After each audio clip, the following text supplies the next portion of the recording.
850,000 pesos. Esa es la cantidad por la que mi nuera intentó matarme en silencio. Mi reacción fue tan fría como los números en un balance trucado. Nada de lágrimas, nada de histeria. 37 años desenredando fraudes corporativos me enseñaron que las emociones nublan la claridad. Había dedicado mi carrera a exponer mentiras camufladas en columnas de Excel, a detectar el único dígito alterado entre miles. Tomé el sobre que ella había escondido en el traje de mi esposo muerto. Lo guardé en mi bolso y dije en voz tan baja que apenas yo misma la escuché: Vanessa, en 72 horas vas a desear nunca haberme conocido. Lo que vino después destruiría su matrimonio, su reputación y la custodia de mi nieta que tanto decía amar. Pero déjame llevarte al momento exacto donde todo comenzó a desmoronarse. Eran las 11:43 de la mañana del martes 14 de enero de 2025. La capilla funeraria olía a gladiolos blancos mezclados con ese aroma químico de los desinfectantes que nunca logran esconder el olor a muerte. La luz entraba filtrada por cortinas de terciopelo verde oscuro, creando sombras que hacían que el rostro de Roberto en el ataúd pareciera más hundido de lo que realmente estaba.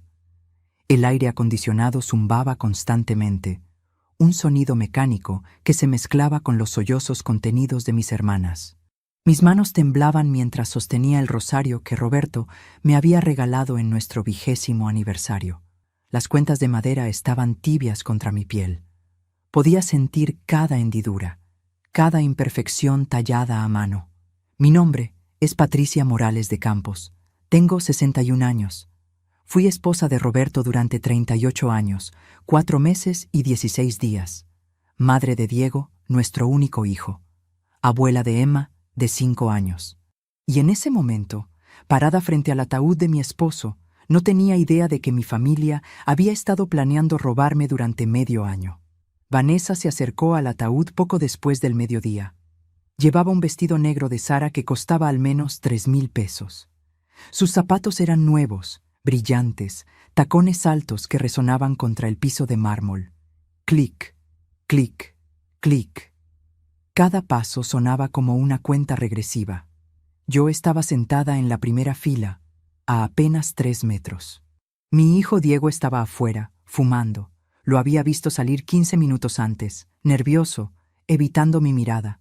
Vanessa miró alrededor.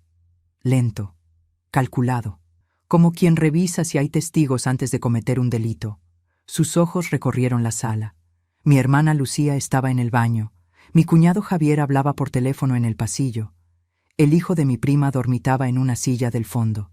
Pensó que estaba sola, pero yo la estaba mirando, a través del espejo decorativo de la pared lateral. Un espejo antiguo con marco dorado que reflejaba perfectamente el ataúd desde mi ángulo. Vi todo. Vanessa se inclinó sobre el ataúd.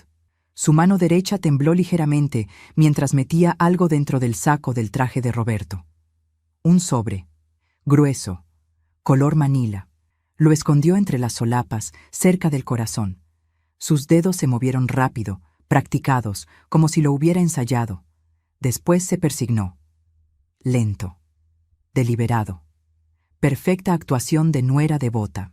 Mi corazón latía tan fuerte que pensé que todos en la sala podrían escucharlo. Boom, boom, boom. Como tambores en mis oídos. Sentí un sabor metálico en la boca. Rabia pura. Pero mantuve el rostro inmóvil. Ni un músculo, ni una lágrima. Soy contadora. Sé reconocer una anomalía cuando la veo. Y esto era una anomalía gigante, gritando que algo estaba terriblemente mal. Pero antes de continuar, revisa si ya estás suscrito al canal y deja tu like. Y dime en los comentarios, ¿desde dónde del mundo me estás escuchando? De verdad quiero saber hasta dónde ha llegado mi historia.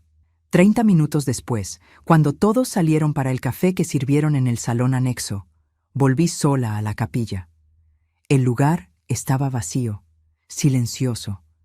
Solo se escuchaba el zumbido constante del aire acondicionado y el tic-tac del reloj de pared. Las 2:17 de la tarde. Mis piernas temblaban mientras caminaba hacia el ataúd. Podía sentir el frío del piso de mármol atravesando mis zapatos. El olor a gladiolos Era más intenso ahora, dulce, empalagoso, nauseabundo. Metí mi mano dentro del saco de Roberto. El sobre estaba exactamente donde Vanessa lo había dejado, en el saco del traje de Roberto. Mis dedos rozaron la tela del traje.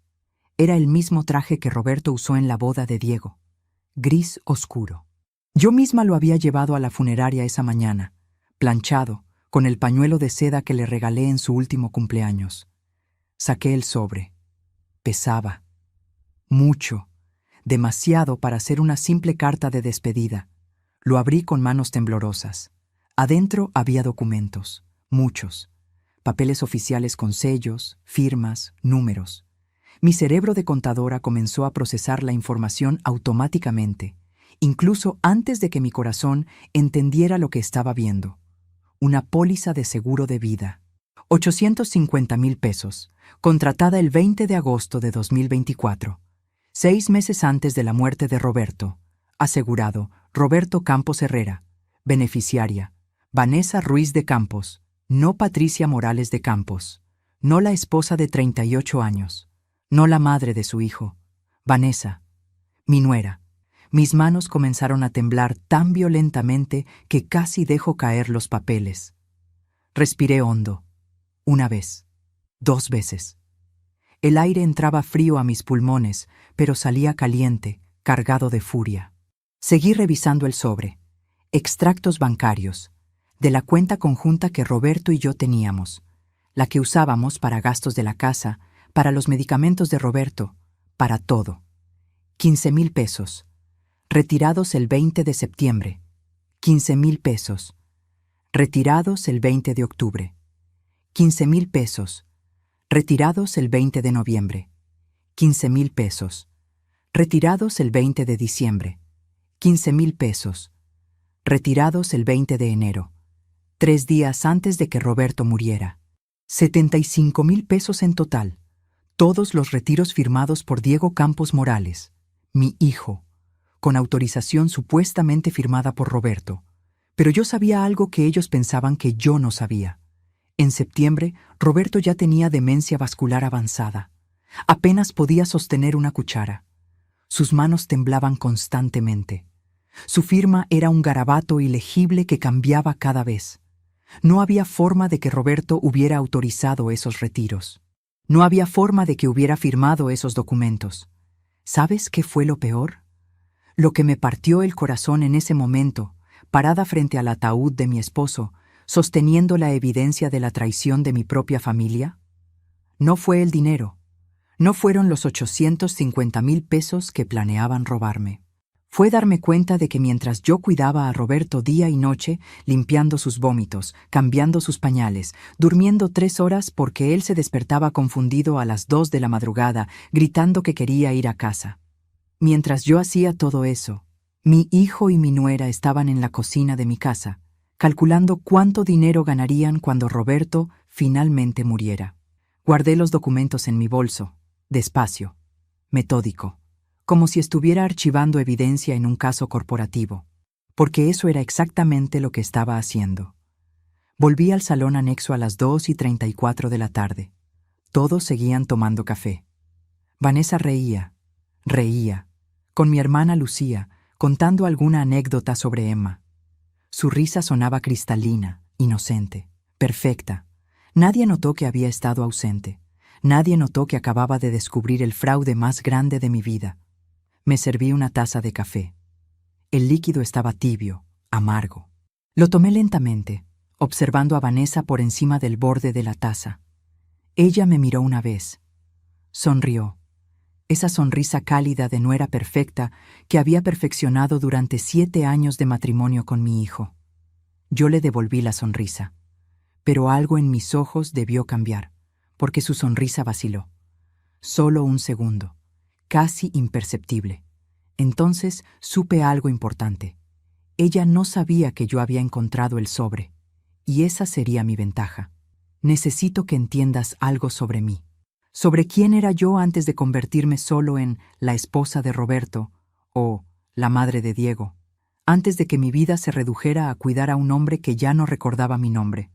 Me gradué de contadora en 1986, primera de mi generación. En una época donde las mujeres contadoras éramos tan raras que los profesores ni siquiera sabían cómo dirigirse a nosotras en clase. Trabajé en auditoría forense durante 22 años, especializada en fraudes internos. Empleados robando a sus propias empresas, socios desviando fondos, familias destruyendo negocios desde adentro. Detecté un fraude de 3 millones de pesos en 1992. El contador de una empresa textil había estado creando empleados fantasma durante 4 años. Encontré la anomalía en una tarde. Un solo número fuera de lugar en una nómina de 200 empleados. Ese fue mi trabajo durante 22 años. Encontrar la mentira escondida entre miles de verdades. ¿Y sabes qué aprendí en todos esos años? Que los fraudes más crueles nunca vienen de extraños. Vienen de la gente en quien confías, del empleado que trabaja contigo hace 15 años, del socio que conoces desde la universidad, del familiar que se sienta en tu mesa cada domingo, porque para robar de verdad necesitas acceso, necesitas confianza, necesitas que la víctima baje la guardia completamente. Y yo había bajado la guardia con mi propia familia. Renuncié a mi trabajo en 2008. Roberto insistió. Dijo que ya habíamos ahorrado suficiente, que merecía descansar, que quería que pasáramos más tiempo juntos. Yo tenía 43 años.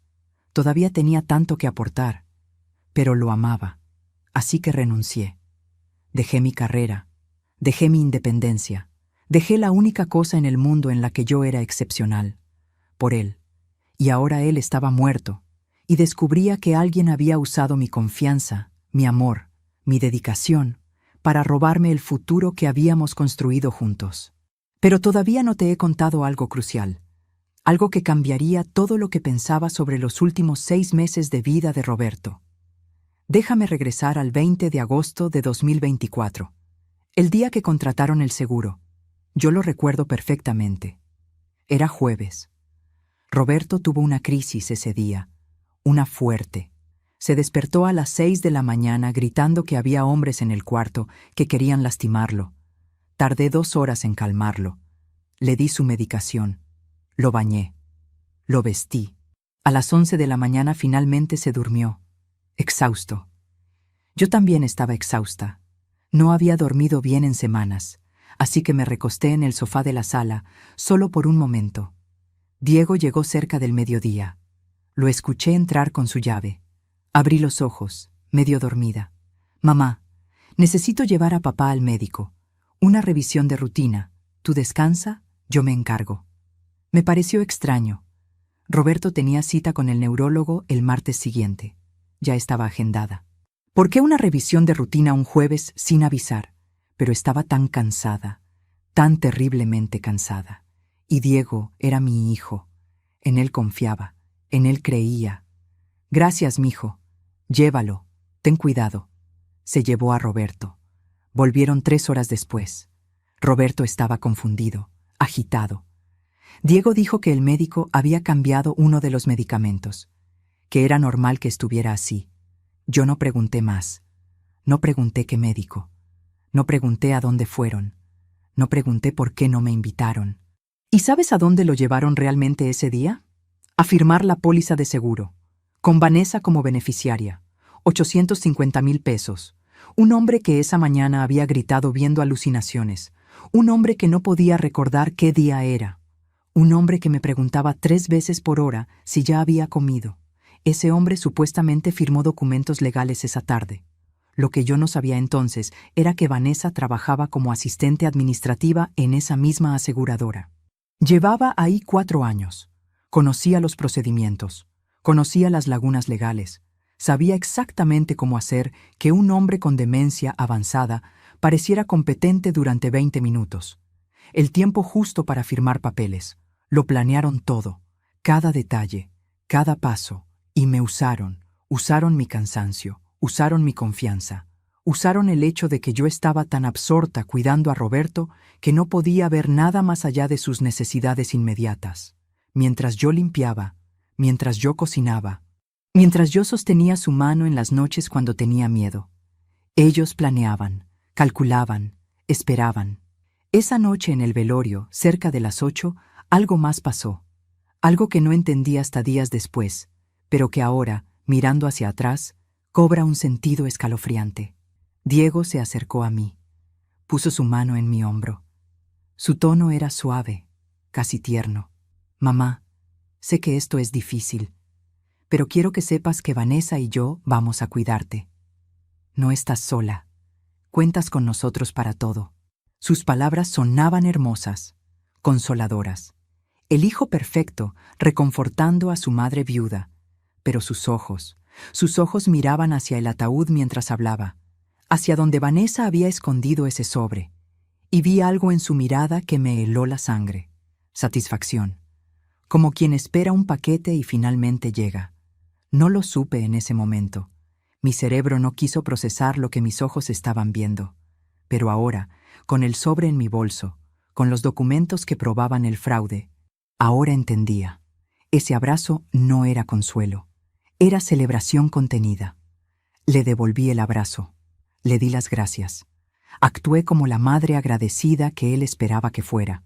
Pero en mi mente, mi cerebro de auditora forense ya estaba trabajando, conectando puntos, encontrando patrones, construyendo el caso, porque había algo más en ese sobre. Algo que todavía no te he mencionado. Una hoja adicional, escondida al final de los documentos. Casi la paso por alto. Era un recibo, de la funeraria, pagado por adelantado, 4 meses antes, el 20 de octubre de 2024. Diego había pagado el funeral de su padre 4 meses antes de que muriera. ¿Qué clase de hijo hace eso? ¿Qué clase de hijo paga un funeral mientras su padre todavía respira?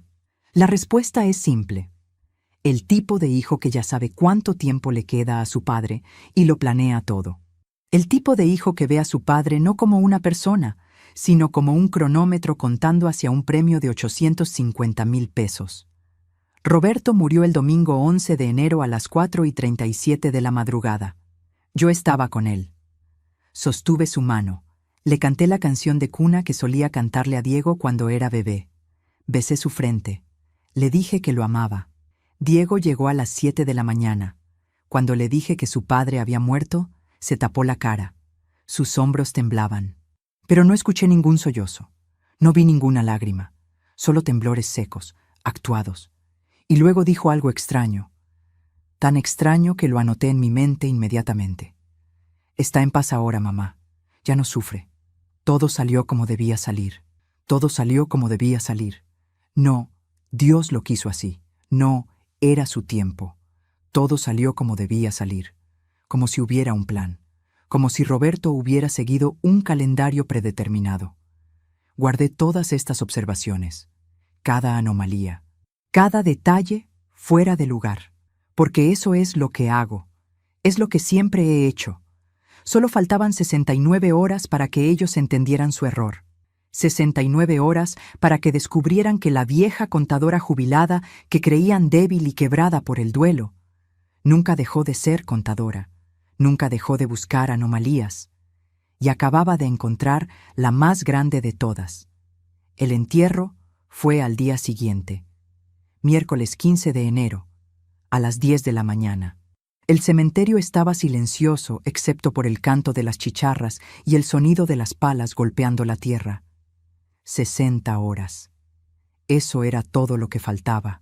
Vanessa lloraba. Lágrimas perfectas que corrían por sus mejillas sin arruinar su maquillaje. Diego la sostenía, susurrándole cosas al oído. Emma, mi nieta, se veía confundida, perdida, aferrándose a la pierna de su madre. Yo no lloré, no en el cementerio, no donde ellos pudieran verme. Después de la ceremonia, Diego se acercó.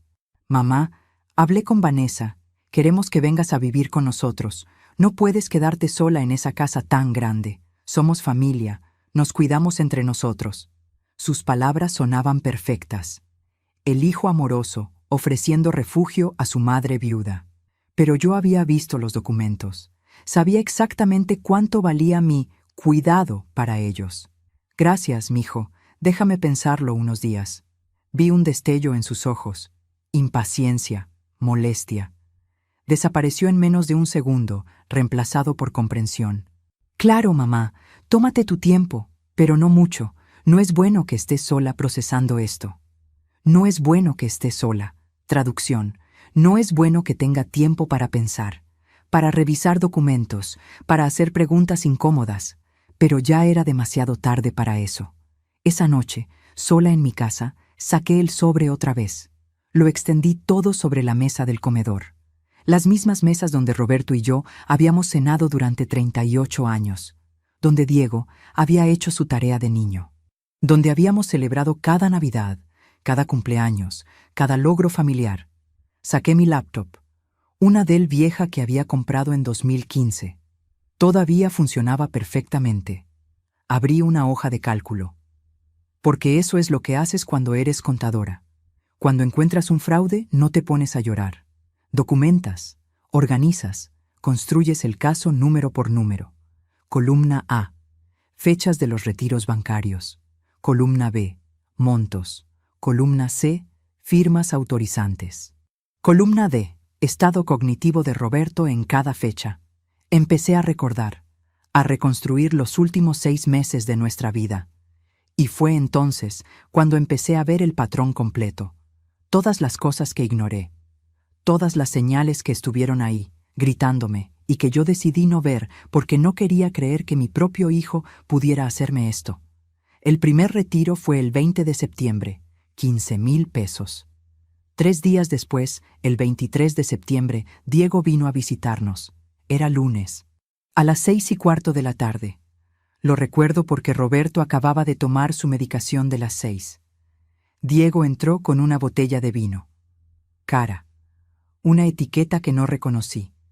Dijo que había conseguido un bono en el trabajo, que quería celebrar con nosotros. Tomamos vino. Hablamos. Fue una tarde agradable. Una de esas raras tardes donde Roberto estaba lúcido, presente, riendo de los chistes de Diego. Diego se fue a las 9 de la noche. Me abrazó en la puerta. Te amo, mamá. Gracias por todo lo que haces por papá. Yo me sentí bendecida esa noche, bendecida de tener un hijo tan atento, tan amoroso. No me di cuenta de que acababa de celebrar con el dinero que me había robado 3 días antes. El segundo retiro fue el 20 de octubre. Otros 15,000 pesos. 2 semanas después, el 3 de noviembre, Diego y Vanessa nos invitaron a cenar. A un restaurante elegante en el centro. Mantel blanco, velas, meseros con guantes. Roberto ya estaba muy mal para entonces. Apenas podía sostener un tenedor. Yo tenía que cortarle la comida, ayudarlo a llevársela a la boca. Fue vergonzoso, humillante para él. Varias personas nos miraban, pero Diego insistió. Dijo que era importante, que la familia necesitaba esos momentos juntos. La cuenta fue de 4,700 pesos. Diego la pagó sin pestañear, con una tarjeta de crédito nueva, negra, de esas que solo te dan si tienes cierto nivel de ingresos. Me la acaban de aprobar, dijo orgulloso. Por fin estamos mejorando económicamente. Mejorando económicamente. Con mi dinero. Con el dinero que le robaron a un hombre que ni siquiera podía recordar qué había comido ese día. Y yo dije, qué maravilla, mijo. Me alegro tanto por ustedes. ¿Sabes qué es lo más doloroso de todo esto? No es la traición en sí. Es darme cuenta de cuántas veces tuve la oportunidad de verla y elegí no hacerlo. Cuántas veces mi instinto me gritó que algo estaba mal, y yo lo silencié porque prefería creer en la mentira cómoda que en la verdad devastadora. A veces confiamos demasiado en quienes no lo merecen. ¿Tú también has sido decepcionado por alguien que amabas? Comparte tu historia en los comentarios. Quiero leerte y saber que no estoy sola en esto. El tercer retiro fue el 20 de noviembre. 15,000 pesos más. Una semana después, el 27 de noviembre, era mi cumpleaños. 61 años. Diego llegó a las 3 de la tarde, con Vanessa y Emma. Traían un pastel, pequeño, de los que venden en el supermercado. 10 pesos, tal vez 15. No traían regalo. Perdón, mamá. El dinero está ajustado este mes. Las fiestas, ya sabes, pero te preparamos este pastel con todo nuestro amor. Ajustado. Una semana después de sacar 15,000 pesos de mi cuenta. Pero lo peor no fue eso. Lo peor fue cuando estábamos comiendo el pastel. Roberto estaba sentado en su silla, con la mirada perdida. Emma corrió hacia él, emocionada, queriendo mostrarle un dibujo que había hecho en la escuela. «¡Abuelo! ¡Mira lo que hice!». Roberto la miró sin reconocerla. Sus ojos vacíos, confundidos. Emma se quedó inmóvil. Su sonrisa desapareció. Empezó a llorar. Y Vanessa, en lugar de consolar a Emma, en lugar de explicarle que el abuelo estaba enfermo, tomó a Emma del brazo. Fuerte, demasiado fuerte. Vi cómo sus dedos se hundían en la piel de la niña. «No molestes al abuelo. ¿No ves que está descansando?». Su voz era fría, cortante, como si Roberto fuera un mueble incómodo que había que tolerar. Emma sollozó. Vanessa la sentó en una silla del rincón, lejos de Roberto, como si la enfermedad fuera contagiosa. Diego no dijo nada, solo siguió comiendo su pastel. Y yo tampoco dije nada, porque estaba cansada, porque no quería crear conflicto, porque pensé que tal vez Vanessa también estaba estresada, que todos estábamos pasando por un momento difícil. Pero ahora, mirando hacia atrás, veo la verdad. Vanessa no veía a Roberto como una persona, lo veía como un obstáculo, como algo que tenía que desaparecer para que ella pudiera cobrar esos 850,000 pesos. Y el reloj seguía corriendo, en su mente, en la mente de Diego. Cada día que Roberto seguía vivo era un día menos de espera. Cada crisis médica era una esperanza. Cada vez que yo decía, no sé cuánto tiempo más pueda seguir así, ellos intercambiaban miradas. Breves, cargadas de significado. Solo faltaban 54 horas. 54 horas para que ellos entendieran que subestimaron a la vieja contadora jubilada. Pero todavía no he llegado a la parte que lo cambió todo. Al momento que transformó mi dolor en determinación. A la llamada que recibí el jueves 16 de enero, a las 9:22 de la mañana, del agente funerario. Su voz sonaba nerviosa por teléfono, incómoda. «Señora Campos, disculpe que la moleste en este momento tan difícil, pero hay algo que necesito contarle, algo que vi y que no me deja dormir tranquilo». Mi corazón se aceleró. «Dígame». «Es sobre su nuera, Vanessa. Después del velorio, cuando todos se fueron, ella regresó, sola. Me pidió que abriera el ataúd. Dijo que había olvidado poner algo importante. Yo lo hice. No debí, pero insistió tanto. Y luego hizo una pausa, larga, pesada. Y luego me ofreció dinero, 5,000 pesos, para que no le mencionara a nadie lo del ataúd, para que no le dijera a usted específicamente. Estaba muy nerviosa, señora, muy insistente, y yo acepté el dinero porque lo necesitaba, pero no he podido dormir desde entonces. Algo en todo esto no está bien, y usted tiene derecho a saberlo». El mundo dejó de moverse. Vanessa había vuelto, había abierto el ataúd, después de que yo ya había tomado el sobre. Ella sabía que alguien lo había encontrado, y sabía que esa alguien era yo. «Gracias por decirme», susurré. «Hizo lo correcto». Colgué el teléfono. Mis manos temblaban violentamente. No era solo que hubieran planeado robarme, era que lo hicieron usando a su propio padre. No era solo que hubieran usado la enfermedad de Roberto. No era solo que hubieran falsificado firmas y desviado dinero. Ahora sabían que yo sabía. Y gente que planea algo así, gente que espera pacientemente la muerte de alguien para beneficiarse. ¿Qué harían si descubren que su plan está en peligro? ¿Hasta dónde estarían dispuestos a llegar? 30 minutos después de esa llamada, mi teléfono sonó otra vez. Diego. «Mamá, ¿cómo estás? Vanessa y yo estábamos pensando en pasar esta tarde, llevar comida. No queremos que estés cocinando en estos momentos». Su voz sonaba casual, demasiado casual. «Estoy bien, hijo. No necesitas venir». «Insisto, mamá. Además, necesitamos hablar de algunas cosas. Papeles de papá, cosas legales. Es mejor resolverlo pronto». Papeles de papá, cosas legales. Querían saber qué documentos tenía yo, qué había encontrado, querían evaluar el daño. Está bien, vengan a las 4. Colgué. 48 horas. Eso era todo lo que faltaba ahora. Pasé las siguientes horas preparándome, no físicamente, mentalmente, porque esto iba a ser una actuación, la actuación más importante de mi vida. Tenía que hacerles creer que no sabía nada, que era la viuda destrozada, vulnerable, fácil de manipular. Tenía que ser exactamente lo que ellos esperaban que fuera. A las 4:03 de la tarde, escuché el auto en la entrada. Miré por la ventana.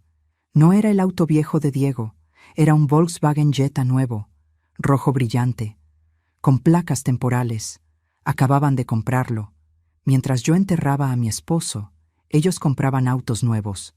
Abrí la puerta, sonreí, abracé a Diego, abracé a Vanessa. Vanessa traía un vestido beige de lino, elegante, y zapatos nuevos también, tacones nude, de marca importada. Los reconocí porque habían estado en el escaparate de una tienda cara del centro. 4,500 pesos. Yo vestía una blusa que tenía desde hace 12 años. Mis zapatos tenían las suelas gastadas. El contraste era brutal. Entraron. Diego llevaba una bolsa de comida china, del restaurante caro de la avenida principal, no del económico donde solíamos pedir. Del caro, 50 pesos por plato. Pensamos que te merecías algo especial, mamá. Algo especial. Con mi propio dinero. Nos sentamos a comer. Yo apenas probé la comida. Tenía un nudo en el estómago. Pero seguí sonriendo. Seguí actuando. Diego empezó suave. Mamá, sé que es difícil hablar de esto ahora, pero hay cosas que tenemos que resolver. La casa, las cuentas de papá, el testamento. Tu padre no dejó testamento, dije. Mi voz sonaba cansada, quebrada, perfecta. Diego y Vanessa intercambiaron una mirada rápida, casi imperceptible. ¿Estás segura? ¿Nunca mencionó nada sobre algún seguro? ¿Alguna inversión que no conozcas? Ahí estaba. La pregunta real. El verdadero motivo de la visita. Querían saber si yo sabía del seguro. Los miré directamente a los ojos. Mi cara era una máscara de confusión inocente. ¿Seguro? No que yo sepa. Solo teníamos la cuenta del banco y los ahorros, pero eso ya lo sabes. Siempre hemos sido transparentes contigo. Vi cómo los hombros de Vanessa se relajaban. Mínimamente. Creían que estaba en la oscuridad. Diego sonrió, cálido, reconfortante. Está bien, mamá. Solo queríamos asegurarnos. Sabes que estamos aquí para ayudarte con todo, con lo que necesites. Entonces Vanessa habló. Su voz era dulce como la miel, pero había algo detrás. Algo afilado. Patricia, Diego y yo hemos estado hablando. Pensamos que deberías mudarte con nosotros. Esta casa es demasiado grande para ti sola. Los gastos de mantenimiento, la luz, el agua, todo. Podrías venderla, usar ese dinero para estar cómoda, y nosotros te cuidaríamos. Serías parte de nuestro hogar. Vender la casa. La casa que Roberto y yo compramos en 1993. La casa donde criamos a Diego. La casa donde cada pared tenía una memoria. Donde cada rincón guardaba 32 años de nuestra vida juntos. Querían que la vendiera. Y el dinero, por supuesto, lo administrarían ellos. Para mi comodidad. Es una idea, dije despacio. Déjenme pensarlo. La máscara de Diego se resquebrajó un segundo. Mamá, no hay mucho que pensar. Mira este lugar. ¿De verdad puedes mantenerlo sola? Sé realista. Sé realista. Traducción. Sé obediente. Haz lo que te decimos. No cuestiones. Pero antes de que pudiera responder, Vanessa añadió algo más. Además, no queremos que estés sola procesando la muerte de Roberto. No es sano. Necesitas estar rodeada de familia. De gente que te quiere. Gente que me quiere. Gente que llevaba 6 meses robándome mientras yo limpiaba los vómitos de mi esposo moribundo. Respiré hondo. Mantuve la compostura. Lo pensaré. De verdad. Solo necesito tiempo. Diego se levantó bruscamente. Su silla raspó contra el piso con un sonido áspero que me hizo estremecer. Tiempo. Siempre necesitas tiempo, mamá. Pero el tiempo no va a resolver tus problemas. Esta casa se está cayendo a pedazos. Tus ahorros no van a durar para siempre. Y nosotros no podemos seguir viniendo a ayudarte con todo si tú no pones de tu parte. Seguir viniendo a ayudarme. No habían venido a ayudarme. Habían venido 2 veces durante los 6 meses que Roberto estuvo peor. 2 veces. Y ambas se quedaron menos de 1 hora. Yo estuve sola. Cada noche, cada crisis, cada momento de terror cuando Roberto dejaba de respirar por unos segundos y yo pensaba que se había ido. Sola. Pero seguí callada. Vanessa puso su mano en el brazo de Diego. Suave. Controladora. Cariño, cálmate. Tu mamá está pasando por mucho. Démosle el tiempo que necesita. Luego me miró, y en sus ojos vi algo que me heló la sangre. Ella sabía. No sabía exactamente qué sabía yo, pero sabía que algo había cambiado. Algo en mi mirada, en mi tono, en la forma en que la observaba. Me estudiaba como yo la estudiaba a ella. 2 jugadoras de ajedrez, cada una esperando que la otra revelara su estrategia primero. Tienes razón, dije finalmente. Gracias por preocuparse por mí. Se fueron poco después, a las 5:47 de la tarde. Desde la ventana los vi subir al auto nuevo. Vi cómo Vanessa le decía algo a Diego. Vi cómo él golpeaba el volante, frustrado, enojado. El plan no estaba saliendo como esperaban, y la presión estaba creciendo. Esa noche, a las 11:12, recibí un mensaje de texto de Diego. Mamá, de verdad piénsalo bien. La oferta de vivir con nosotros es lo mejor para ti. No queremos que tomes decisiones de las que te arrepientas después. Te amamos. Te amamos. Pero no tanto como amaban 850,000 pesos. No respondí el mensaje. Al día siguiente, viernes 17 de enero, Diego apareció otra vez, sin avisar. A las 2 de la tarde. Esta vez no traía comida. No traía regalos, no traía sonrisas. Traía a Emma. Mamá, Emma quería verte. Ha estado preguntando por ti. Emma corrió hacia mí. La abracé. Olía a champú de manzanilla y a inocencia. A todo lo que todavía era puro en este desastre. Abuela, ¿puedo quedarme contigo hoy? Por favor, mamá y papá tienen cosas que hacer. Miré a Diego. Él evitó mi mirada. Claro que sí, mi amor. Diego se fue. Rápido, sin explicaciones. Pasé la tarde con Emma, jugamos, dibujamos, le preparé su merienda favorita, galletas de avena con pasas que siempre le encantaban. A las 7 de la noche, Diego todavía no volvía. A las 8 llamé a su celular. No respondió. A las 9, Emma empezó a llorar. Quería a su mamá. A las 9:30, finalmente Diego contestó. Mamá, perdón, se nos complicaron las cosas. ¿Puedes quedarte con Emma esta noche? Pasamos por ella mañana temprano. Diego, Emma necesita su ropa, sus cosas. No trajiste nada.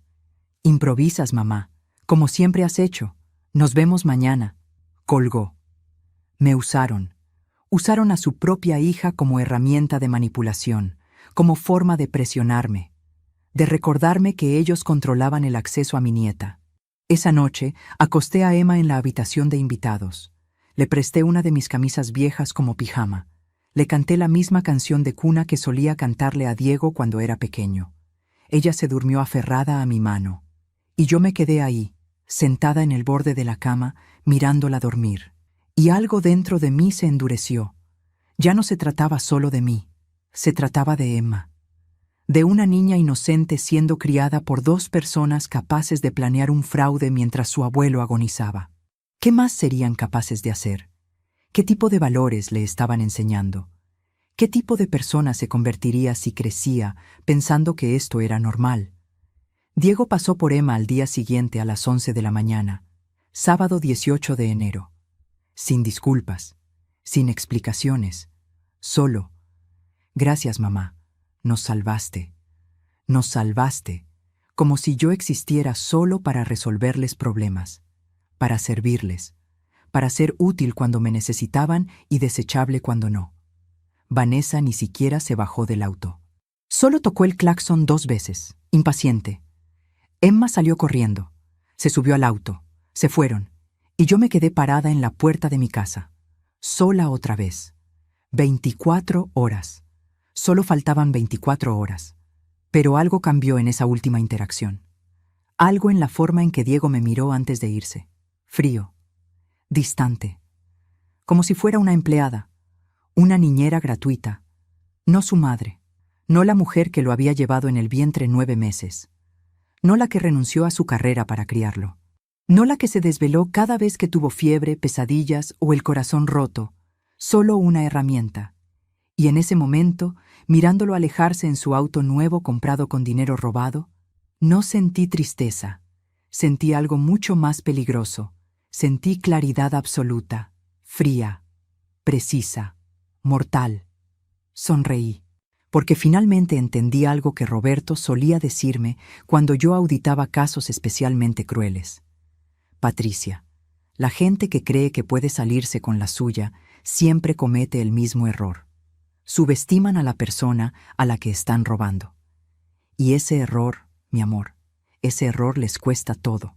Ellos me habían subestimado. Pensaron que 38 años de matrimonio me habían convertido solo en una esposa, solo en una madre, solo en una vieja cansada y rota por el duelo. Olvidaron quién era yo antes. Olvidaron lo que hacía. Olvidaron que había pasado 22 años encontrando a gente exactamente como ellos. Y ese olvido les iba a costar muchísimo más que 850,000 pesos. Mucho más. Esa misma tarde del sábado, hice algo que no había hecho en 18 años. Llamé a mi antigua colega, Mónica Salazar, abogada especializada en fraude financiero. Habíamos trabajado juntas en 4 casos grandes entre 2003 y 2007. Yo encontraba las irregularidades. Ella construía los casos legales. Éramos un equipo imparable. No habíamos hablado desde mi retiro, pero su número seguía guardado en mi teléfono, en la sección de contactos favoritos, como si una parte de mí siempre hubiera sabido que algún día lo necesitaría. Marqué a las 3:42 de la tarde. El teléfono de Mónica sonó. Contestó al tercer timbre. «Patricia, Dios mío, ¿eres tú?»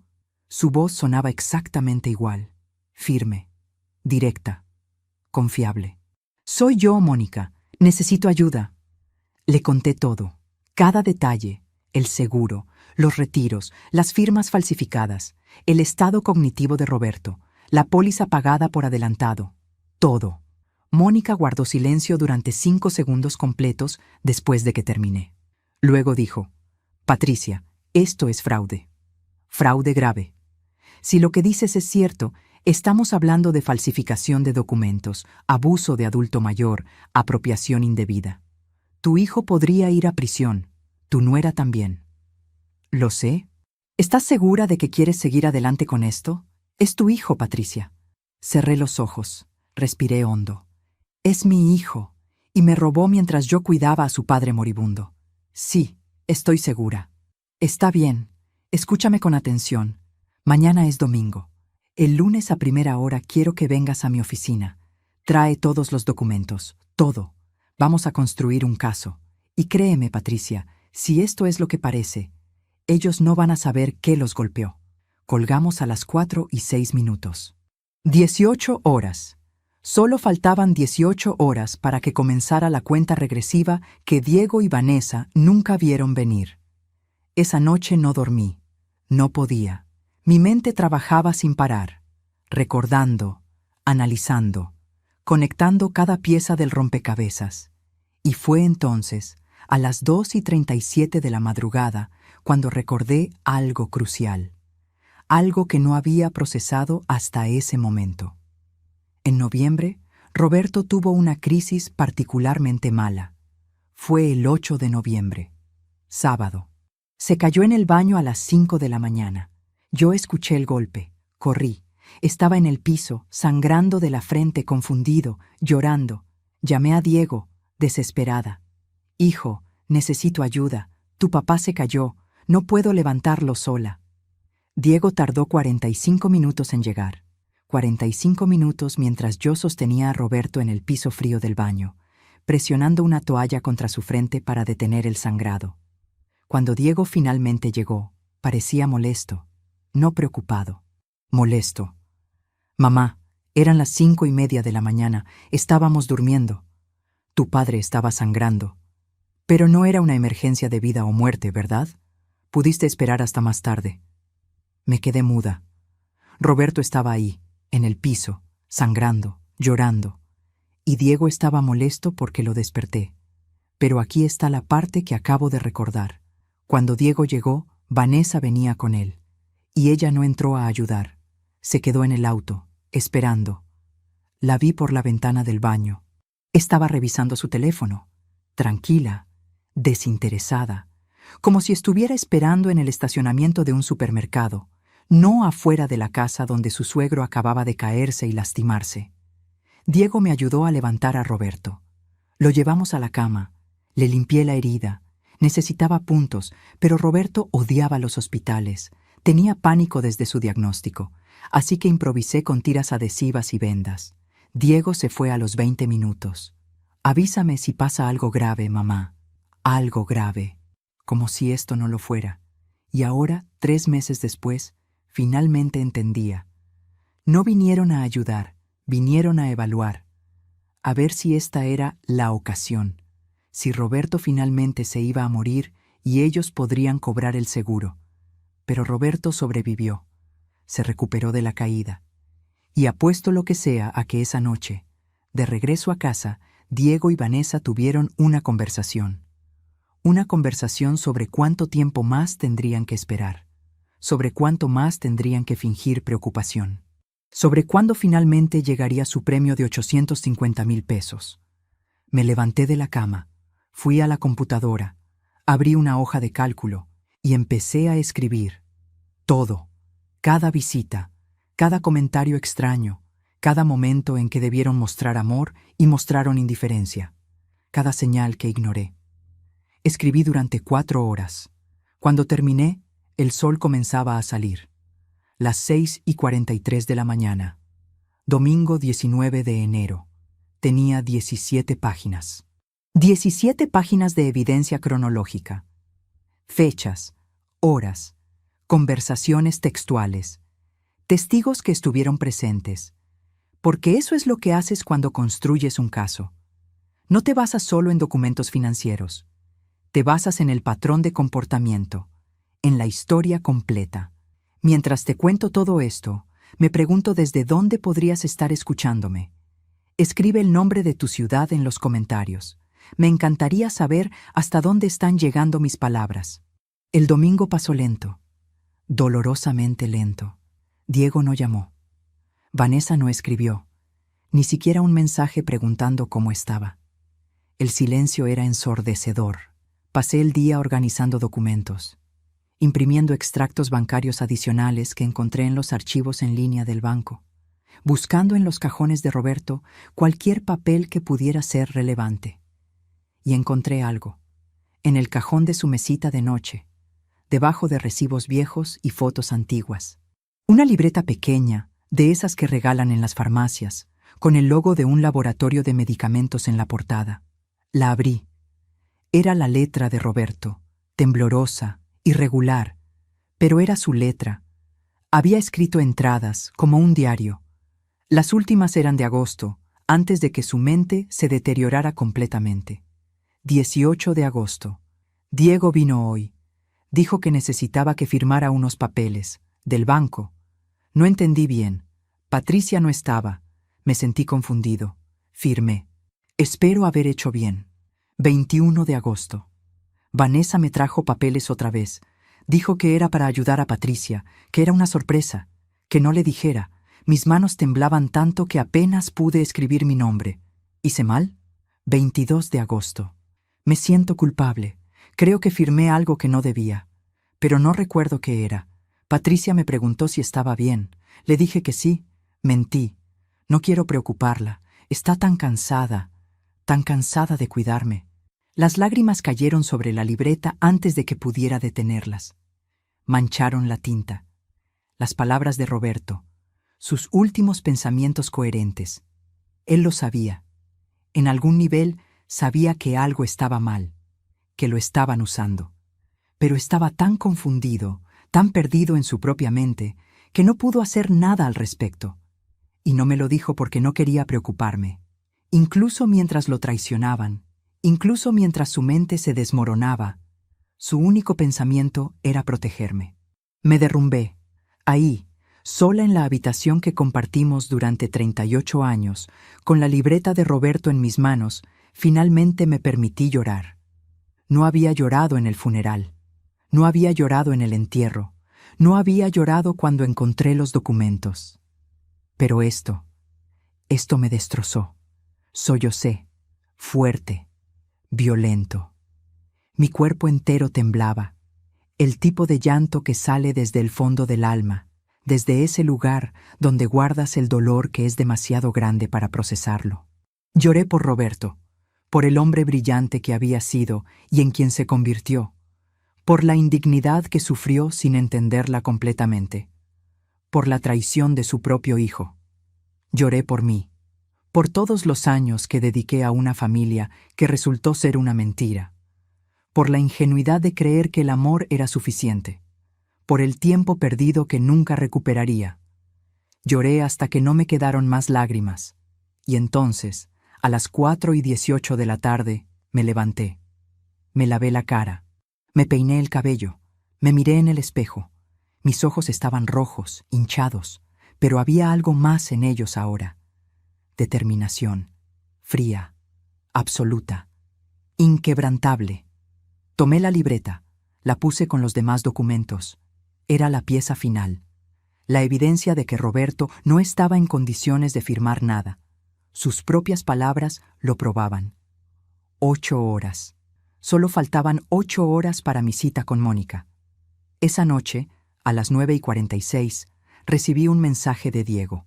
Mamá, ¿ya pensaste en lo de mudarte con nosotros? Necesitamos una respuesta pronto. Hay gente interesada en comprar tu casa. Podríamos conseguirte buen precio. Gente interesada. Ya habían empezado. Ya estaban moviendo piezas para desmantelar mi vida, para tomar el control de todo. Respondí. Hablamos mañana, hijo. Estoy cansada. Ok, pero no tardes mucho en decidir. Las oportunidades no esperan. Las oportunidades no esperan. Tenía razón, pero no de la forma que él pensaba. A las 11 de la noche, preparé mi bolso. Metí todos los documentos, la libreta de Roberto, los extractos bancarios, la póliza de seguro, mis 17 páginas de cronología, todo. Revisé 2 veces que tuviera todo. 3 veces. 4. No podía permitirme un error. A las 11:37 me acosté. Puse la alarma para las 6 de la mañana. Cerré los ojos. Y por primera vez en semanas dormí profundamente. Porque sabía que mañana, lunes 20 de enero, a las 9 de la mañana, cuando entrara a la oficina de Mónica con ese bolso lleno de evidencia, la vida de Diego y Vanessa cambiaría para siempre. Y ellos no tenían ni idea. Ninguna.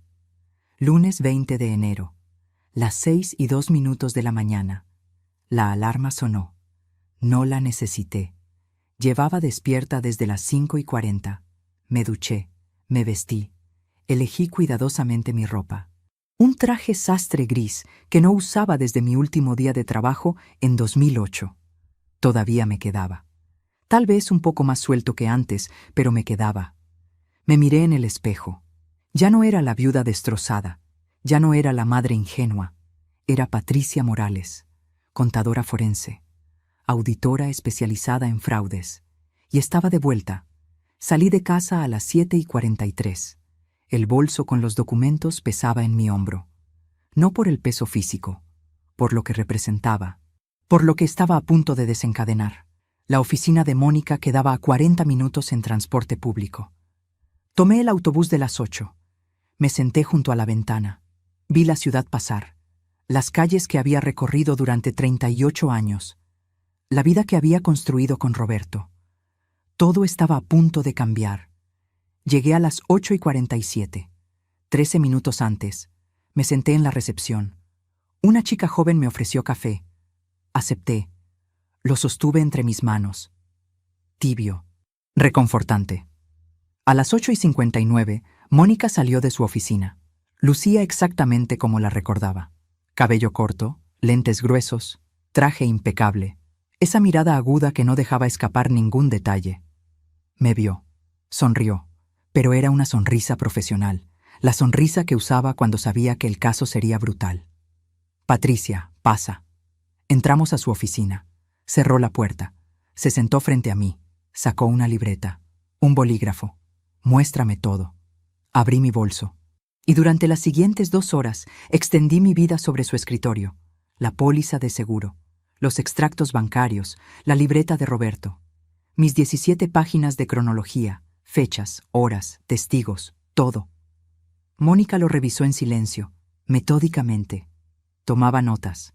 Marcaba páginas con post-its de colores.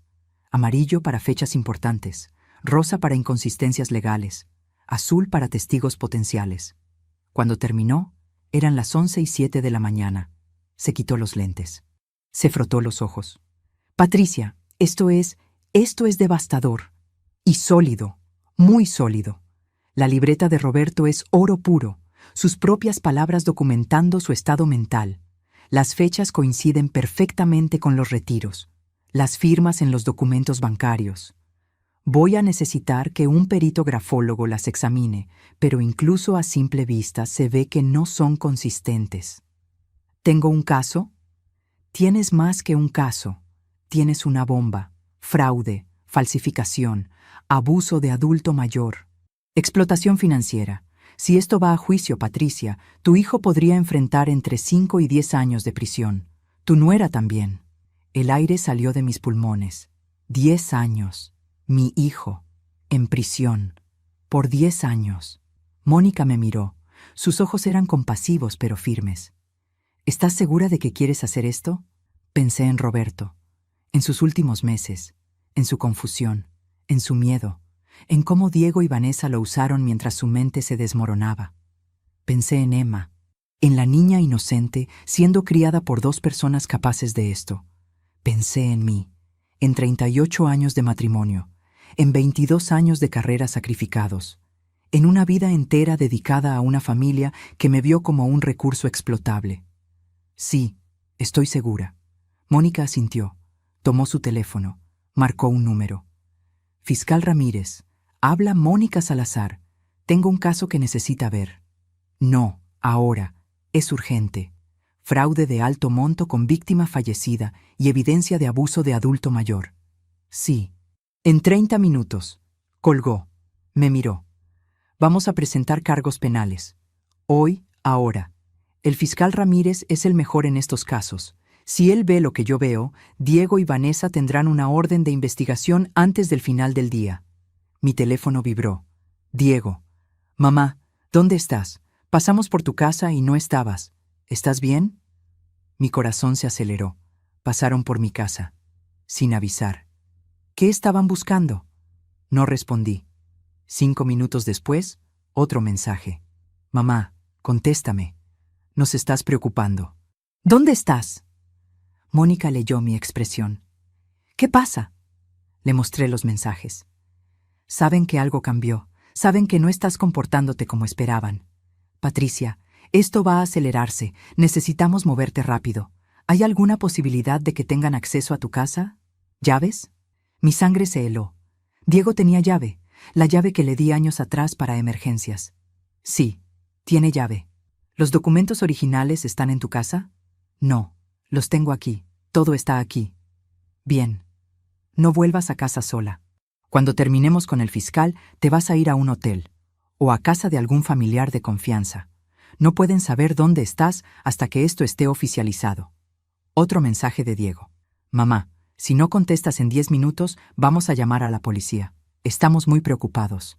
Vamos a llamar a la policía. La ironía era brutal. Respondí. Estoy con el doctor. Todo bien, hablamos luego. Era mentira, pero necesitaba tiempo. A las 11:42 llegamos a la oficina del fiscal Ramírez. Era un hombre de unos 50 años, cabello gris, expresión seria, ojos que habían visto demasiadas tragedias humanas.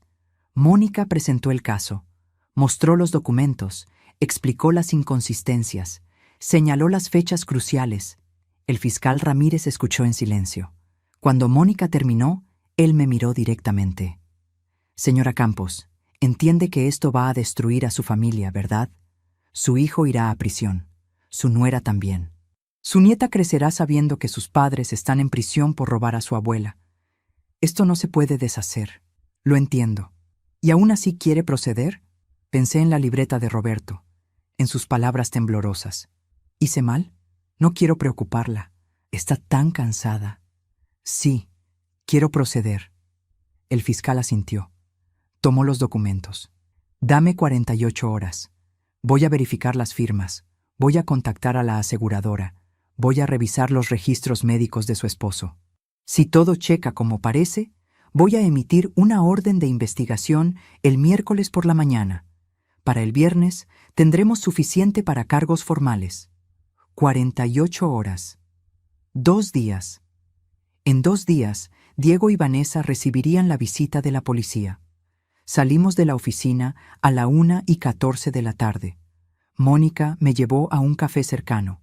Ordenó para ambas, sándwiches que ninguna de las dos tocó. Patricia, necesitas quedarte en algún lugar seguro. ¿Tienes dónde ir? Mi hermana Lucía. Puedo quedarme con ella. Bien, llámala. Ahora. No le digas los detalles, solo que necesitas estar con alguien unos días. Llamé a Lucía. Aceptó sin preguntas.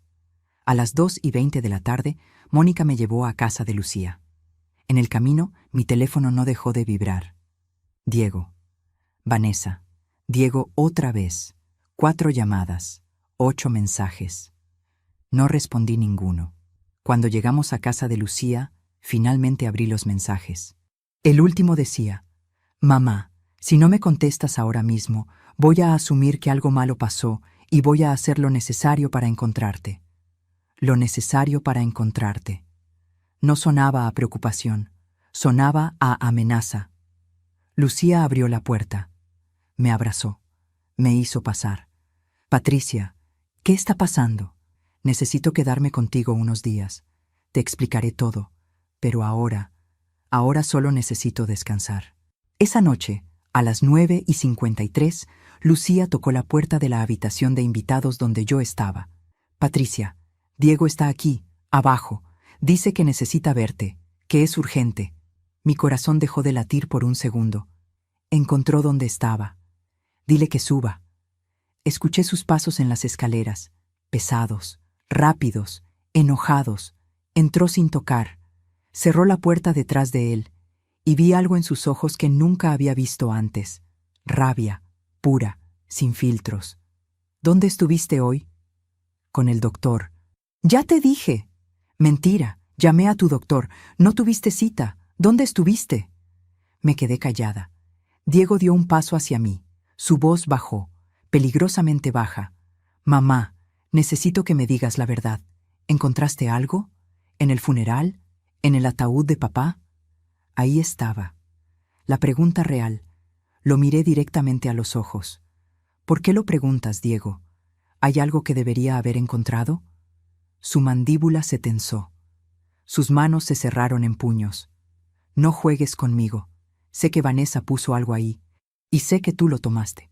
Devuélvemelo, ahora. ¿El seguro de 850,000 pesos? ¿Con Vanessa como beneficiaria? ¿Ese algo? El color desapareció de su cara. Silencio, largo, pesado, asfixiante. Luego, su expresión cambió. De shock a algo peor, a cálculo frío. Mamá, no entiendes. Eso era para proteger a la familia, para asegurar el futuro de Emma. Papá estaba de acuerdo. Tu padre tenía demencia avanzada. No podía estar de acuerdo con nada. Él firmó los documentos. Tú falsificaste su firma. Lo sé. Tengo pruebas. Diego rió. Una risa amarga, vacía. ¿Pruebas? ¿Qué pruebas? ¿Los papeles que robaste de un ataúd? ¿Crees que eso es admisible en corte? Mamá, por favor. Eres una vieja jubilada. No tienes idea de cómo funciona el sistema. Y ahí estaba, el Estadio 6. La máscara finalmente cayó completamente. Ya no era mi hijo, era un extraño cruel que me miraba con desprecio. Tienes razón, dije suavemente. Solo soy una vieja jubilada. ¿Qué podría yo saber? Diego se relajó, mínimamente. Devuélveme los documentos. Olvidamos que esto pasó. Te mudas con nosotros. Vendemos tu casa. Todo sigue como planeamos. Todos ganamos. ¿Y si me niego? Su expresión se endureció. Entonces vas a descubrir qué tan sola puedes estar. Emma no te verá más. Yo no te hablaré más. Vanessa y yo nos aseguraremos de que toda la familia sepa que te volviste loca de dolor, que estás inventando cosas, que necesitas ayuda psiquiátrica. ¿Quién crees que te va a creer? ¿Una vieja traumatizada? ¿O tu hijo y su esposa respetable? Cada palabra era un cuchillo. Pero ya no me dolían, porque finalmente veía quién era realmente, y esa claridad, por dolorosa que fuera, era liberadora. Entiendo, dije.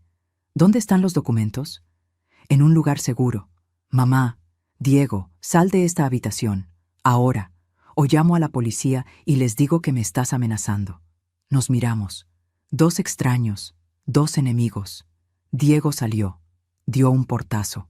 Lo escuché bajar las escaleras. Escuché la puerta principal cerrarse. Me senté en la cama, temblando, no de miedo, de adrenalina pura. Tomé mi teléfono. Le escribí a Mónica. Diego sabe que tengo los documentos. Acaba de amenazarme. Necesitamos acelerar todo. Su respuesta llegó en 30 segundos. Voy a llamar al fiscal. Esto cambia las cosas. Si te está amenazando, podemos agregar intimidación de testigo. Te llamo en 10 minutos. 10 minutos. Y entonces mi teléfono sonó. Número desconocido. Contesté. Señora Campos, habla el oficial Méndez de la aseguradora Protección Total. Recibimos una solicitud de cobro de póliza. Número de póliza PT 847293. Asegurado Roberto Campos Herrera. Necesitamos verificar algunos datos. Mi corazón se detuvo. ¿Una solicitud de cobro? ¿Cuándo? Hace 3 horas, a las 11 de la mañana, presentada por Vanessa Ruiz de Campos, como beneficiaria principal. El proceso normal toma entre 4 y 6 semanas, pero ella solicitó procesamiento urgente. Trabaja con nosotros, así que tiene ciertos privilegios. 3 horas. Mientras yo estaba con el fiscal, Vanessa estaba en su oficina iniciando el cobro del seguro. Ya no esperaban, ya no fingían, se movían rápido, desesperados. Oficial Méndez, no autorice ese pago. Esa póliza es fraudulenta. Mi esposo no tenía capacidad mental para firmarla, y yo soy su esposa legal. Cualquier beneficio debería ir a mí. Silencio al otro lado. Señora, esas son acusaciones graves. Voy a necesitar que venga a nuestras oficinas y presente documentación formal. Estaré ahí mañana a primera hora, con mi abogada, y con la policía si es necesario. Colgué. Respiré hondo. Todo se estaba acelerando, más rápido de lo que había imaginado. Diego y Vanessa estaban en pánico, y la gente en pánico comete errores. Solo tenía que esperar. Mañana sería el día. Mañana comenzaría el verdadero final. A la mañana siguiente, martes 21 de enero, me desperté en casa de Lucía antes de que sonara la alarma. Eran las 5:58 de la madrugada. El cielo aún estaba oscuro. El cuarto olía a café reciente que Lucía ya había puesto en la cocina. El aire estaba frío, seco, y sentí el tejido áspero de las sábanas contra mis piernas mientras me incorporaba. Hoy no era un día cualquiera. Hoy era el día. A las 7:15, Mónica pasó por mí a casa de Lucía. Subí a su auto con mi bolso de siempre. Pero dentro, esta vez, no llevaba solo pañuelos y llaves. Llevaba el futuro de Diego y Vanessa empaquetado en carpetas plásticas. En el camino hacia la aseguradora, nadie habló al principio. Afuera, la ciudad despertaba.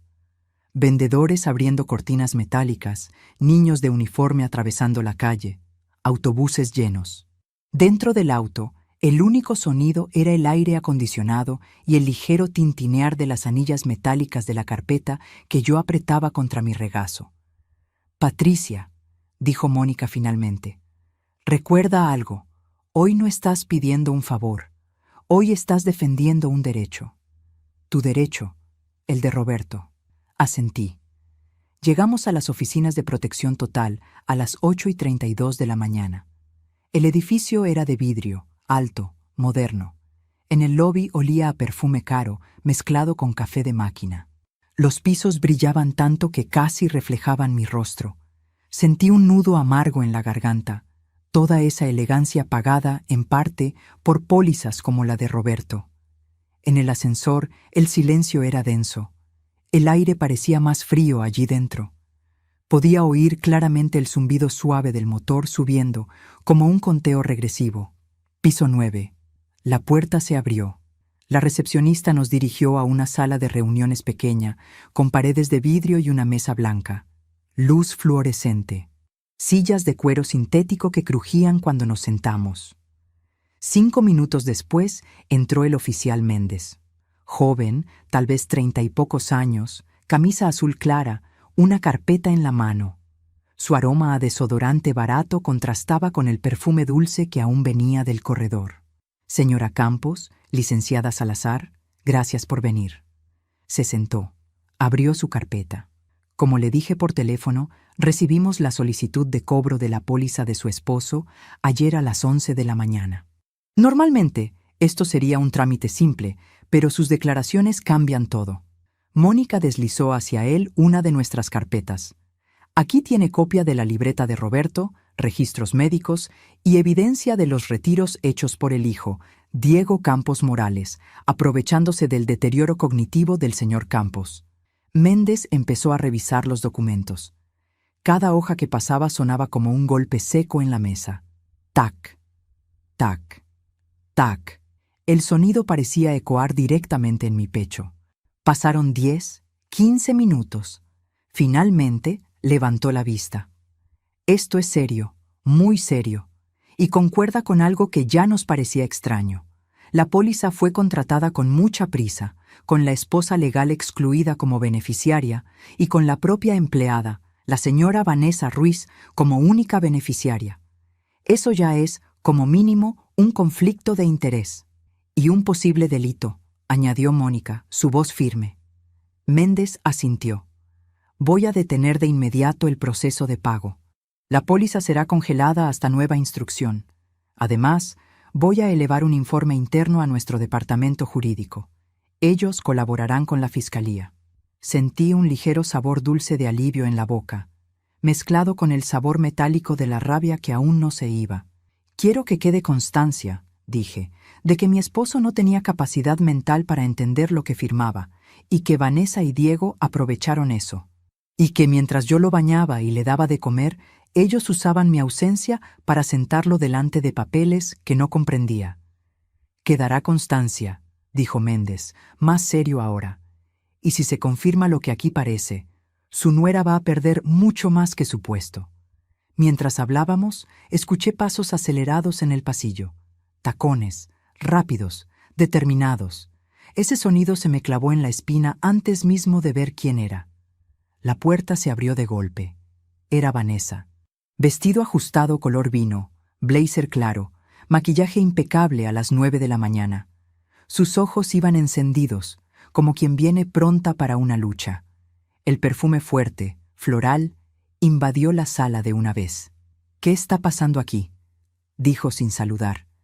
«Me dijeron que la señora Campos estaba en una reunión con usted, Méndez. ¿Por qué no se me informó?». Nuestros ojos se cruzaron, y por un segundo todo se detuvo. Podía oír mi propio corazón. Podía sentir el leve temblor en las puntas de mis dedos, el roce del tejido áspero de la silla en las palmas de mis manos. Podía oler su perfume mezclado con el café frío que aún estaba sobre la mesa. México, Bogotá, Buenos Aires, Madrid, no importa desde dónde me escuches ahora mismo, pensé, casi como si hablara con quien está viendo esta historia. Hay momentos en la vida en que una sola mirada resume años de engaño. Vanessa cerró la puerta detrás de sí, despacio, como quien se prepara para un interrogatorio. México no, corregí mentalmente. Mi vida no es una telenovela. Es peor, porque es real. Señora Ruiz, dijo Méndez, poniéndose de pie. Esta es una reunión formal con la beneficiaria legal del señor Campos y su abogada. Por políticas internas, usted no debería estar presente. Vanessa soltó una risa seca. ¿Beneficiaria legal? La póliza me nombra a mí, no a ella. Mónica se levantó también. Su presencia llenó la sala. La póliza que usted misma gestionó, siendo empleada de esta empresa, usando a un adulto mayor con capacidades deterioradas para beneficiarse personalmente. Señora Ruiz, cada palabra que diga en este momento puede ser usada en su contra más adelante. Le recomiendo que tenga cuidado. Por primera vez desde que la conocía, vi miedo real en los ojos de Vanessa. Miedo, mezclado con algo más. Cálculo. Se volvió hacia mí. Patricia, por favor, no sabes lo que haces. Roberto quiso proteger a Emma. Él... No uses el nombre de Roberto para justificar lo que hicieron. La interrumpí, mi voz baja, controlada. Lo firmaste todo a sus espaldas.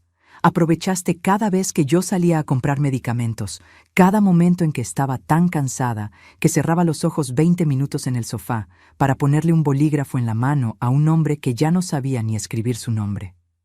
Ella apretó los labios. No vamos a seguir esta discusión aquí, cortó Méndez. Señora Ruiz, por protocolo, quedará suspendida de cualquier gestión relacionada con esta póliza hasta nueva orden. Tendrá que rendir declaración al departamento jurídico y probablemente a la fiscalía. El rostro de Vanessa cambió de color. Pasó de un rosa sano a un blanco pálido, casi ceniza. ¿Fiscalía?, repitió. Sí, intervino Mónica. La Fiscalía de Delitos Financieros y Abuso de Mayores. La misma que ya tiene una carpeta abierta con su nombre y el de su esposo. El silencio que siguió fue casi físico. Podía ser tocado. Vanessa me miró como si fuera la primera vez que realmente me estuviera viendo. ¿Qué hiciste, Patricia? No grité. No lloré. No me levanté de la silla para señalarla con el dedo como en las novelas. Solo la miré, lo que debería haber hecho hace mucho tiempo. Dejar de ser la madre ciega que todo lo perdona y volver a ser la mujer que sabe leer números y almas. Ella dio un paso hacia mí, pero Méndez se interpuso. Señora Ruiz, tendrá que retirarse ahora. Esta reunión ha terminado para usted. La vi salir. Los tacones ya no sonaban confiados. Sonaban quebrados. Cada paso era un golpe seco, descompasado. Por un segundo sentí algo parecido a compasión. Solo por un segundo. Porque recordé a Roberto en el piso del baño. Recordé a Emma llorando porque su abuelo no la reconocía. Recordé a Vanessa tomando el brazo de la niña con fuerza, para alejarla de un viejo confundido que le estorbaba la vista. La compasión se fue. Méndez cerró la carpeta. Señora Campos, licenciada Salazar, yo me encargo internamente. A partir de aquí, todo quedará registrado. Recomiendo que estén atentas a las notificaciones de la Fiscalía en los próximos días. Salimos de la aseguradora a las 10:58. El sol estaba fuerte. La luz golpeaba el asfalto y me obligaba a entrecerrar los ojos. El ruido de la calle, los carros, los autobuses, un vendedor gritando «tamales calientes», me parecía distante, como si yo estuviera detrás de un vidrio. El celular vibró. Era Diego. Llamada de voz. No atendí. Segundo intento. Tercero. Después, mensajes. ¿Qué estás haciendo, mamá? Vanessa me llamó llorando desde el trabajo. ¿Qué hiciste? Si estás metiendo a extraños en asuntos de familia, te juro que te vas a arrepentir. Contesta. Leí cada mensaje. Sentí una especie de vacío en el estómago, no de miedo, sino de confirmación. Confirmación de que el hombre que escribía eso no era el hijo que yo había criado. Era alguien más. Alguien que el dinero había deformado. Mónica miró la pantalla por encima de mi hombro. Perfecto, dijo. Intimidación por escrito, más material para el fiscal. Regresamos al auto. ¿Ahora qué?, pregunté. Ahora esperas, respondió Mónica. Esperas, pero no pasiva. Hoy por la tarde, el fiscal recibirá el informe de la aseguradora. Mañana o pasado, seguramente querrá tomar tu declaración formal. Y en paralelo, Diego y Vanessa empezarán a moverse, a cubrirse, a borrar cosas, a llamar a familia para ponerlos en tu contra. ¿Y eso es bueno? Para ellos, no. Cuando la gente tiene miedo, comete errores. Y nosotros necesitaremos esos errores. De camino a casa de Lucía, el aire dentro del auto olía a café recalentado y a papel. El sonido de los carros pasaba como un susurro constante, casi hipnótico. Cerré los ojos por unos segundos, solo para descansar la vista. Y entonces un pensamiento me atravesó como un rayo. Ya no podía seguir ignorando las señales, los mensajes, las llamadas, las amenazas veladas. No eran solo miedo. Eran la reacción de alguien que todavía no había entendido la magnitud de lo que se le venía encima. Ellos seguían creyendo que esto era una pelea familiar, un conflicto interno. Algo que se podía resolver con gritos, con chantaje emocional, con historias distorsionadas contadas a tías y primos. Todavía no sabían que el Estado ya estaba involucrado, que la palabra fraude ya estaba escrita junto a sus nombres en una carpeta oficial, que sus movimientos financieros ya estaban siendo revisados por ojos que no tenían lazos de sangre con ellos. Todavía no sabían que, en cuestión de días, habría un golpe en su puerta que no podrían ignorar. Y yo tampoco sabía algo. Algo que descubriría esa misma tarde, cuando sonó el timbre de casa de Lucía a las 6:08 de la tarde. Un sonido normal, en un día que ya no tenía nada de normal. El timbre sonó a las 6:08 de la tarde. Un sonido agudo, insistente, que cortó la conversación con Lucía en la cocina. El olor a guiso de pollo aún flotaba en el aire. Lucía me miró. ¿Esperas a alguien? Negué. El timbre sonó otra vez, 2 veces seguidas. Caminamos hacia la puerta. Desde el pasillo se veían 3 siluetas tras el vidrio esmerilado: Diego, Vanessa y un desconocido de traje oscuro, carpeta en mano. «Mamá, tenemos que hablar», dijo Diego sin saludar. «Buenas tardes», añadió el hombre. «Soy el licenciado Herrera, abogado de Diego y Vanessa». La palabra abogado se quedó suspendida. «Pasen», dije. Entraron. Diego se sentó con confianza. Vanessa, impecable, perfumada. Lucía me observaba en silencio. Yo respiré hondo. El sabor del café amargo volvía a mi lengua. «Mis clientes están preocupados», dijo el abogado. «Usted ha hecho acusaciones graves. Esto afecta el honor de la familia y la estabilidad de su nieta». «El honor se perdió el día que mi hijo retiró 15,000 pesos de la cuenta de su padre enfermo», respondí. «Mis clientes aseguran que fue con su consentimiento». «Entonces, mienten». Diego golpeó la mesa. «Basta, mamá. ¿Quieres vernos en la cárcel?» «Quiero ver justicia, respeto, que una vida entera de trabajo no acabe en un fraude armado en mi cocina».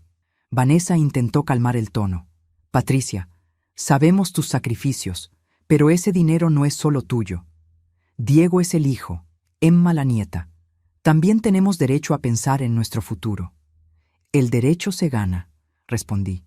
«Yo lo crié con amor, y así me paga». El abogado carraspeó.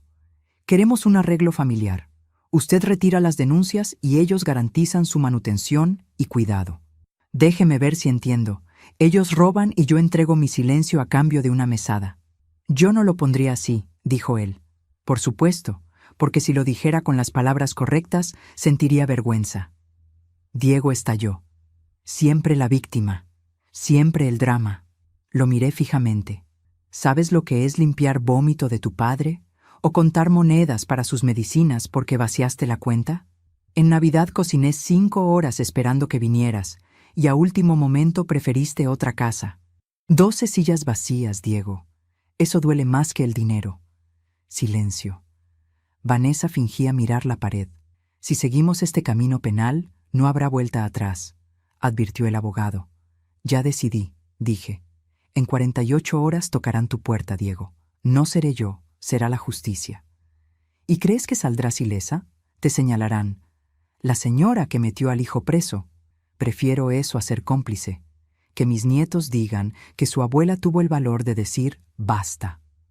El abogado cerró la carpeta. «Lamento que esto haya llegado hasta aquí». «Yo también», respondí. Salieron. El perfume de Vanessa tardó en irse. El silencio era casi sagrado. Lucía me miró. ¿Estás segura? Sí, dije. Y si no lo estoy, ya es tarde para volver a ser ciega. 2 días después, el fiscal Ramírez me llamó. Tenemos pruebas suficientes para abrir investigación contra Diego y Vanessa. En breve serán citados. Gracias, dije. Solo piense en Emma. Ella no tiene culpa. Proteger a una niña a veces implica poner límites a los adultos, respondió. Pocas horas más tarde, Diego me envió una foto. 2 coches de policía frente a su casa. Texto. ¿Estás feliz ahora? Respondí. No, solo en paz. Supe luego que Vanessa abandonó la casa esa misma semana. Posteo en redes. Algunas personas no soportan el éxito de otros. Una manera elegante de disfrazar el miedo. Días después, la fiscal Mónica me llamó. Hay un ofrecimiento. Si Diego coopera y reconoce la falsificación, obtiene pena menor. No tocará tu patrimonio. Vanessa perderá su licencia en el sector financiero. ¿Y Emma? Podría mantenerse custodia compartida si él acepta terapia. Pensé, no quiero decidir el destino de su alma. Solo que Emma crezca sabiendo distinguir el bien del mal. Acepté el acuerdo. Por mí, por Emma, por Roberto, que habría pedido justicia sin rencor. Con el tiempo, Vanessa fue despedida y sancionada. Diego devolvió el dinero y quedó manchado ante todos. No fue preso, pero perdió la honra, esa que no se recupera. Emma sigue siendo mi nieta. En terapia dijo una vez, mi abuela dice la verdad. Mi papá se equivocó, pero yo lo quiero igual. Hoy grabo esto en la misma mesa donde un día lloré sobre papeles manchados. Leo las notas de Roberto. Creo que firmé algo que no debía. No quiero preocupar a Patricia. Ya no lloro. Siento que lo honré. Si me hubiera callado, lo habría traicionado. Quiero que mis nietos sepan, la sangre no garantiza respeto. El respeto se gana y se pierde con actos, con verdad, con cada mesa vacía donde se rompió un vínculo. 850,000 pesos. Esa es la cantidad por la que mi nuera intentó matarme en silencio. Así empezó esta historia. Hoy puedo decir otra cosa. Ni todos los pesos del mundo compran la honra perdida en un acto de cobardía. Y aquí sigo, con menos ilusiones, pero la cabeza erguida. Esta no fue una historia de dinero, fue una historia de dignidad. Hoy es otro enero, no el del velorio, ni el del seguro, ni el de las amenazas veladas. Otro. La mesa es la misma, el reloj también, y hasta el ruido de la calle parece igual. Autobuses, un vendedor de frutas, niños volviendo de la escuela. Pero yo ya no soy la misma. La casa, que antes me quedaba enorme, ya no se siente vacía. Todavía hay silencios, pero son otros. Antes pesaban, ahora descansan. Diego casi no viene. Nos vemos en lugares neutros, el consultorio del psicólogo, el pasillo del juzgado, alguna fiesta familiar llena de silencios torpes.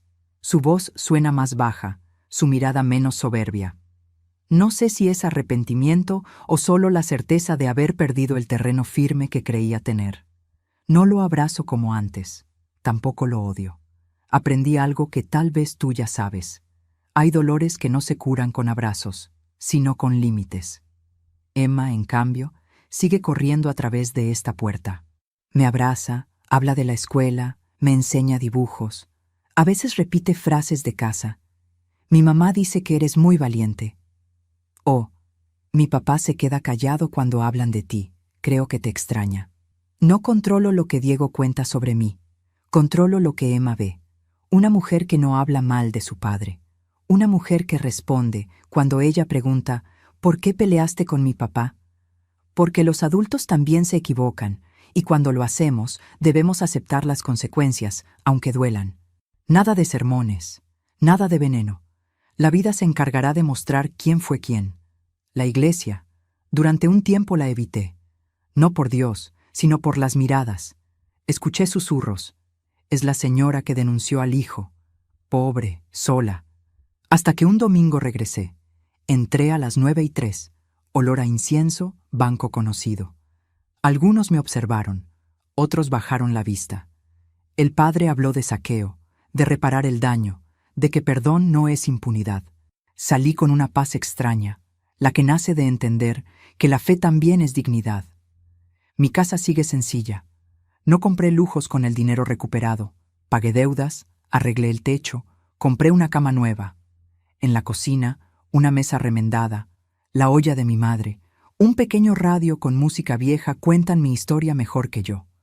Y sin embargo, aunque todo parece igual, algo esencial cambió. Ya no estoy disponible para ser usada. No soy la madre que dice sí por miedo a perder amor, ni la esposa que se borra cuidando a otro, ni la contadora que esconde su talento. Volví a hacer pequeños trabajos de consultoría. Gente del barrio me trae carpetas llenas de dudas, herencias, fraudes familiares. Escucho, reviso, explico. A muchos les da miedo hablar, con excusas parecidas. Es que es mi hermano, es mi hijo. Me da vergüenza admitir que me están engañando. Les digo sin dureza, la vergüenza no está en denunciar el abuso, sino en acostumbrarse a él. Y esa es la lección que quiero dejarte. Le di 40 años a mi familia. Les di mañanas frías, noches en vela, mis ahorros, mi carrera. Les di todo. Y un día, ellos valoraron más un número en una póliza que mi entrega entera. Pero aunque ellos no supieron valorar, yo no me quedé sin valor. Mi dignidad no estaba en sus manos, estaba en las mías. 850,000 pesos. Esa es la cantidad por la que mi nuera intentó matarme en silencio. Hoy esa frase ya no duele. Me recuerda que el mal a veces se disfraza de familia. Y también me recuerda esto. Ninguna cifra compra la mirada de una madre que dejó de respetar a un hijo. La sangre no garantiza respeto. No obliga a soportar abusos. No justifica impunidad. El respeto se gana, cada día, con actos y presencia. Si alguien te hizo creer que poner límites es falta de amor, recuerda a esta mujer de 61 años que volvió a ser contadora para defender su historia. Y si llegaste hasta aquí,